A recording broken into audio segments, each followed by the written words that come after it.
Recording.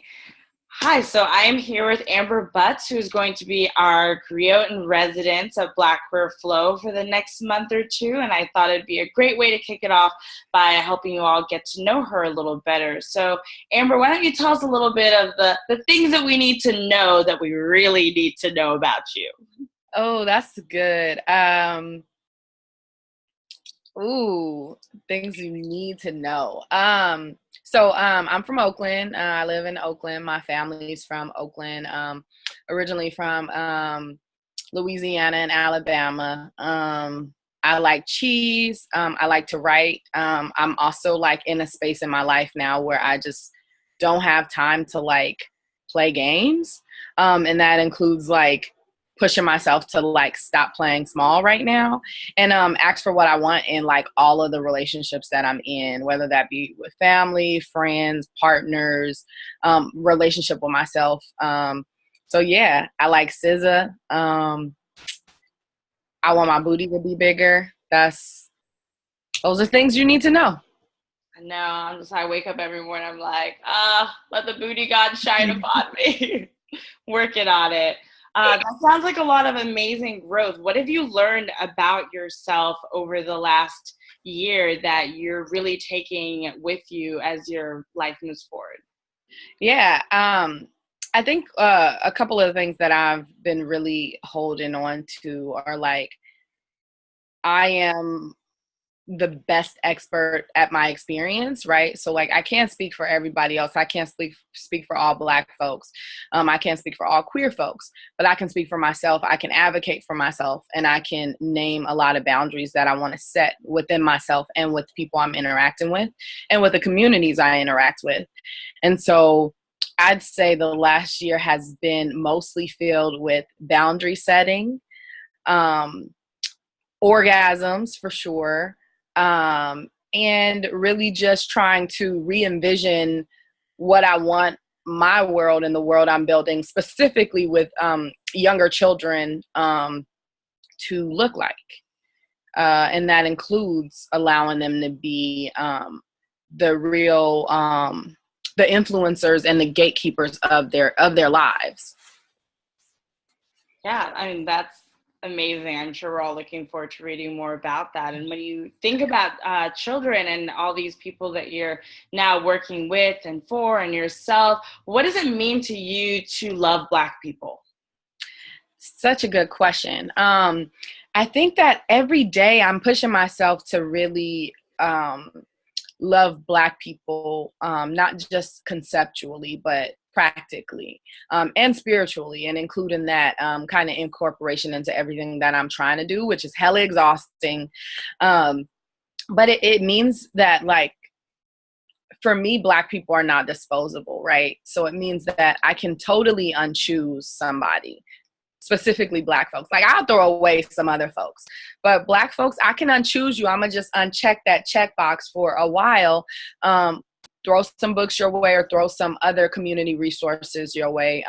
It doesn't have to be books, in the hope that we will begin to move towards a path together. That's a path of liberation. And for me, really what it means to love Black folks is to really be invested in the dignity and like self-actualization of Black people. All Black people. That means Black folks in prison. That means Black folks on welfare. That means Black folks who are illiterate. That means Black folks who haven't learned how to say. You know, folks in my family who I went to college, but also a lot of people in my family didn't go to college. So I need to be able to communicate with Black folks. If I'm communicating to Black folks, for me, that's not loving. And so those are some of the things that I've been challenging, how I'm conversating with people versus how I'm talking to people. Yeah, all of that makes me think about the ways that we interact, especially on social media, and the way that we comment, and the way that commenting threads evolve, and conversations that give space for someone to enter and ones that do not. And what do you think that we need to do to shift some of those conversations in social media spaces to make it more exclusive for all Black people? Yeah, for sure. You're a little low. Like I heard the question, but yeah, your volume's like super low. Um, Specifically on social media, I think one of the things that Black Twitter and Black social media in general has done is really take back the like kind of framing, right? So like being able to really define what our stories look like, create our own media, create our own videos, specifically with like shit that was happening in Ferguson. You know, folks really were like, oh, Fox News is saying we're doing this and CNN is saying we're doing that. We're going to show what we're actually doing. And one of the things that I think is really important is like there's some folks who are not hella savvy with social media, right? Like I write long statuses on Facebook, but I have no idea how to post a GIF or GIF or however you say it. And I'm just learning emojis. And I recently had a client. I'm a housing rights counselor and organizer in Oakland. So I talk to people a lot about housing issues. And I just had a client who had come in and she was 75 and she didn't learn how to read until she was 50, you know. And so one of the things that I think is really important is how are we making the work that we're doing accessible to folks? Because when we say we're doing work, a lot of times we're talking about academic shit. We're talking about, you know, being in rooms, you know, with fucking Tim Wise, that's already a problem. But you know, we're saying things like that, and we're in these higher academic spaces, but we're not actually in conversation or community with, especially if you grew up in the hood, which I did. You're not in conversation with folks. The way you learn how to succeed in college is by asserting the hierarchy, asserting that you are the expert of everybody's experience, quoting Shakespeare, you know, all of these different things, these different modes and modalities that we had to incorporate into our lives in order to survive college, which I don't know if we can consider it survival, which is a totally other thing, so I won't get into that. But for me, it's really important for the shit that I'm talking about to be accessible to my mom, to my siblings who are 10, 12. My mom is also a foster mom and an adoptive mom. So I have 2 5-year-old siblings, 1 3-year-old sibling, another 8-year-old sibling, and another 12-year-old sibling. So the things that I'm talking about need to be accessible to them, right? And that doesn't mean that I hate the term dumbing down, because that doesn't mean that I dumb down the shit that I'm talking about. But it does mean that I believe in their capacity to understand anti-Blackness and to name anti-Blackness, even if they're not using those terms. So it's up to us to create a space where, you know, Black folk who don't have those same conceptions and don't have those same vocabularies can come into conversations and say, hey, I'm not sure what you're talking about. Can you explain? But there also comes a point where we have to be able to create a space where folks can approach that, right? Because if I see all these threads that really don't feel like they're speaking to me, and then I see all these conversations and all this back and forth, I'm not sure that I would want to even put myself into the position to say, hey, what do you mean here, Amber? Or, hey, what do you mean here, Delia? Like, yeah, so it's really important to me, outside of social media and within social media, to try to have conversations with people and allow for people to of different lived experiences, particularly Black folk of different experiences, to be able to name when they are grappling with, you know, transphobia, homophobia, classism, sexism, racism, poverty, like all of these things. Nothing is ever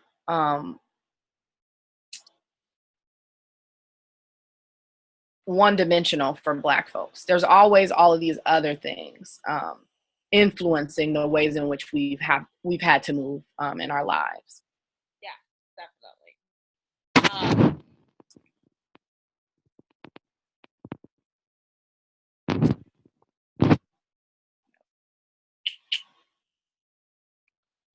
Great. I agree. I think that there needs to be a lot more spaces for conversations to happen that people can enter. And it's not, I hate that term dumbing down as well, because we're just presenting the same information in various ways. There are many, even thinking about in slavery, ways that people are able to interpret how to get to freedom, and we need to Yeah. make sure that everyone Yeah. has some specific way to get to freedom, because we don't want to leave people behind. Yeah. So kind of pivoting more to your writing, how did you get into writing, and how would you describe your writing? Oh, good question. Yeah, I mean, I've always enjoyed writing. Like, so my mom, when I was 4, she taught me how to read, and she was like super. She doesn't read much now, but she was really into reading. And I come from a family of storytellers, specifically women in femmes, who, even like my grandma who passed last October, she was really interested in telling different stories. And I was always fascinated because she never told just one type of story. So she'd read us Bible stories, but she'd also tell us stories about her life. And she'd allow for us to interpret those stories and have conversations about them before she told us the answer. And so I think that was like one of the earliest introductions for me through like the art of storytelling and writing. I didn't really start writing. I'm still really new to like actually writing shit. I I write like rants all the time on Facebook and stuff, but writing is like new. I'm trying to take it a little more serious, and trying to really like I've been writing poetry for a while, and I'd say like I'm 28, so I'd say about 13 or so years. And I think now it's interesting because now my poetry and my writing are really in line with each other. Whereas before, I think, I was in college or I was in high school and I was writing towards predominantly white male audience, white cis male audience. And now it's different because my writing is not to white people at all. Like, I'm not writing for white people or to white people or in conversation with white people. I'm writing to, for, with Black folks, and particularly Black folks who are poor and Black folks who are struggling in general. And so if I had to describe my writing, that's hard. Since it's still something that it's so new to me. If I had to describe it, I'd say right now I'm in a space where I'm reconceptualizing spirituality, and particularly Black spirituality, and really trying to let the gifts that I have within me, and that has run through my blood for centuries, guide what I'm saying. And that doesn't mean every day it guides it, but it means that at the core of what I'm writing, or my hope to write, is that I'm honoring this blood that's within me and the blood that's within all Black folks. Yeah. That's amazing. It sounds like you have a lot of that ancestral power coming down that's helping you speak that truth out to other people. And I know other people can also think of their writing that way as well. And so, Yeah. keeping in the same vein of your writing, who are you drawn to have conversations with, and who inspire you to keep writing, whether they have a current platform or not? Like, who are those people that we should also be listening and reading? Yeah. So this is such an interesting question. So my brother is 10, and he has an Instagram. And I don't have his Instagram account, so I can't say it, but I'm really drawn to the ways that children create and storytell, and just are honest, and also are like, they allow themselves to make mistakes. So like, my brother is like, I would say, one of the most empathetic people that I have ever met. And I don't fully identify as an empath, though I have some of those ways. I think a lot of folks just call themselves empaths, and it's like some other weird shit. But yeah, my brother is someone who teaches me about like multidimensionality all the time. And so he'll one moment he's like, his page is all about Steph Curry, right? But then the other day he had this post where he was like, I can understand, he's like doing this live video, and he was saying, you know, I can understand that sometimes, you know, it's frustrating for children to be in classrooms because their teachers think they know everything. But sometimes you gotta, he was basically saying, sometimes you gotta listen to what the teacher is saying and then provide some feedback. And it doesn't mean that the teacher is always right, but it does kind of mean that y'all are having a conversation about your education. And I was just like, oh, that's hella dope, right? Other folks that I am really actually reading and listening to and hope to be in rooms with at some point, and that doesn't mean physical rooms, but just writing shit. Octavia Butler, of course, is like the shit for me. I'm writing a novel right now that's stressful, but it's an Afrofuturist novel that's specifically about intergenerational trauma and how it affects our environment, specifically Black folks' like ecosystems.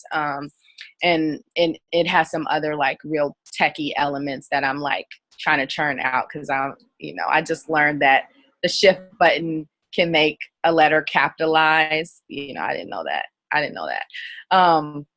But also, I'm reading Nnedi Okorafor, who is, if y'all have never read her, she is fucking dope. Akata Witch is dope. But all of her books are really good. There's one book called Lagoon that I highly encourage. There's this Black man named Aize Jama Everett who writes Liminal War, Liminal People, Entropy of Bones. I read Yrsa Daley Ward's stuff. Bone is it. And she's also like just magnetic in person, and not fake magnetic, like for real. That's some spirit work that she's doing. Kiese Layman for sure is dope. Tobias is dope. Like there's just all these people. Delia's dope. Like there's all these folks. Preston Anderson. And one of the things that I'm really excited about is like just the opportunity to be in conversation with folks, and then also be in conversation with our writing, right? Be in conversation with our work, and let the ways that we're building relationship with each other influence what we can do next.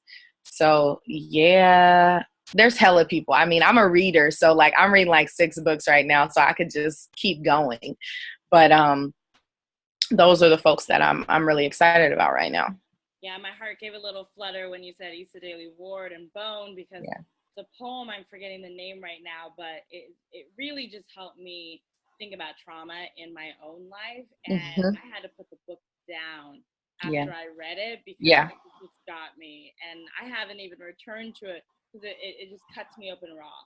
I just need time to sit with it and to give myself that time. And speaking of Tobias and Black Queer Flow and the space that he and I have been building, I mean they have just been a part of my life for such a long time, and they've just given everyone such a great space, and Godless Vision just birthed this whole space. What are you hoping to gain from being part of the community, and what are you hoping to gift us with? Yeah, that's so interesting. I think my hopes are really, really clear. My hope is really to just get more writing out.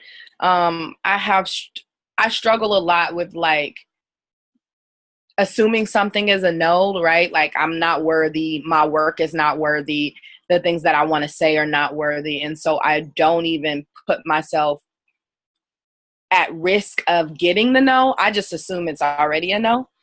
So really just kind of owning my shit. That's one of the things that I'm really looking forward to. Other things that I'm looking forward to is like the opportunity to be in dialogue with folks.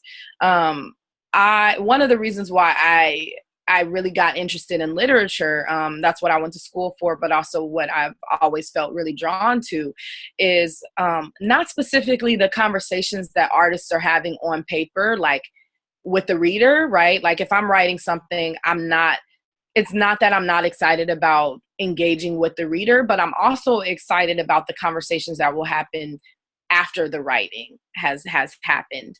And I'm excited to like have people like disagree with me. I'm not excited for that racist shit that happens a lot of times in the comment sections, and the threats and stuff like that. But I am really excited about getting other perspectives. And also if people can build with my work, like that's really helpful too. Yeah. And I'm just excited to like not play small. Like I'm like, okay, this is hard. I'm gonna give myself pep talks all day. But I'm excited to do that right now. I feel like that's where I need to be. Yeah. That's awesome. We're really looking forward to having you writing with us and making a home with us. I know Tobias and I both love you and love your work. And like that first piece that you sent us, Bubby, really touched both of us. And we're just so thrilled to have you writing for us for the next month or so and sharing that with the rest of the world. Yeah, I'm excited. I'm really thankful for this opportunity. And it came like literally when I was like, okay, I think I need to be a little more serious about this work, with my prose and my poetry. So yeah.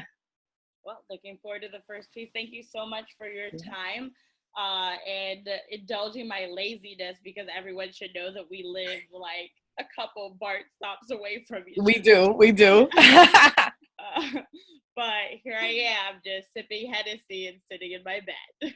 Look, I got the tequila on deck, so you know it's happening. Great. Well, I will see you in the writing. All right. Thank you. Bye. Bye.